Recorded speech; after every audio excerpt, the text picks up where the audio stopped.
पशुपति व्रत क्यों किया जाता है? शास्त्रों के अनुसार पशुपति व्रत व्यक्ति के जीवन में सभी समस्याओं को दूर करने और उसकी मनोकामनाओं को पूरा करने वाला माना जाता है। यह व्रत वे व्यक्ति कर सकते हैं जो किसी भारी बोझ से जूझ रहे हों या अपने वैवाहिक जीवन में कठिनाइयों का सामना कर रहे हों। इस व्रत का पालन काफी सरल है और इसे करने के लिए किसी शुभ मुहूर्त या किसी विशेष दिन की आवश्यकता नहीं होती है। इसमें भगवान शिव की पूजा की जाती है।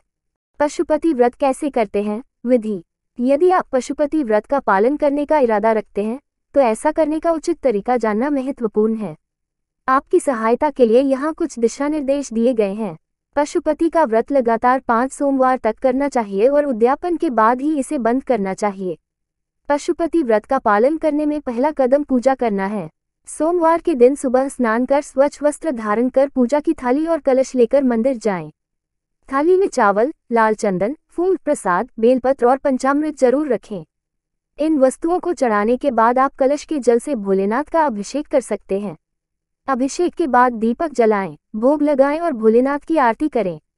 आप पूजा के बाद अपने सुबह के भोजन में फल और मिठाई का सेवन कर सकते हैं। शाम को वही थाली मंदिर ले जाएं, साथ में 6 दीपक और घर से खाने के लिए कुछ मीठा भी ले जाएं। मंदिर में घर का बना भोग लगाते हुए 6 में से 5 दीपक जलाएं।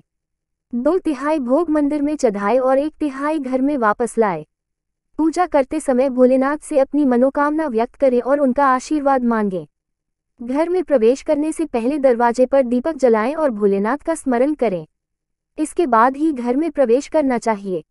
पशुपति व्रत के नियम। भगवान शिव के पशुपति व्रत के अपने अनोखे नियम और तरीके हैं जिनका भक्तों को पालन करना चाहिए। इस लोकप्रिय उपवास को शुरू करने से पहले इन दिशा निर्देशों को समझना आवश्यक है।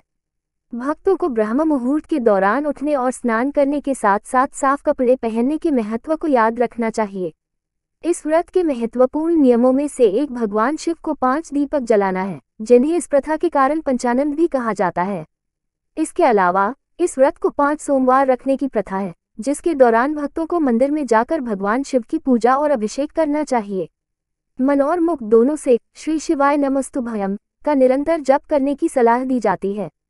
यदि भक्तों को लगता है कि शिवलिंग के आसपास के क्षेत्र को साफ करने की आवश्यकता है, तो उन्हें पूजा के लिए सभी सामग्री, बेलपत्र और जल चढ़ाने से पहले सफाई करनी चाहिए। भोलेनाथ को चढ़ाने के लिए थाली में रोली, चावल, फूल, फल, बेलपत्र और प्रसाद जैसी चीजें लाने की सलाह दी जाती है। पशुपति व्रत की कथा। शिव महापुराण और रुद्र पुराण में कई बार उल्लेख किया गया है कि पशुपतिनाथ जी की कथा सुनने से एक भक्त को उसके पापों से मुक्ति मिल सकती है, वह अपार सुख प्रदान कर सकता है और उसे शिव का प्रिय बना सकता है। किंवदंती है कि एक बार जब शिव एक चिंकारा के रूप में ध्यान कर रहे थे, तब राक्षसों और देवताओं के संघर्ष के कारण तीनों लोकों में अराजकता फैल गई। देवताओं ने महसूस किया कि केवल शिव ही समस्या का समाधान कर सकते हैं और उन्हें वाराणसी में उनके ध्यान से जगाने गए। हालांकि देवताओं को पास आते देख शिव ने नदी में छलांग लगा दी, जिससे उनके एक सींग के 4 टुकड़े हो गए। इसके जवाब में भगवान पशुपति चतुर्मुख लिंग के रूप में प्रकट हुए और तभी से पशुपतिनाथ जी की पूजा और उपवास करने की परंपरा शुरू हुई। पशुपति व्रत की पूजन सामग्री।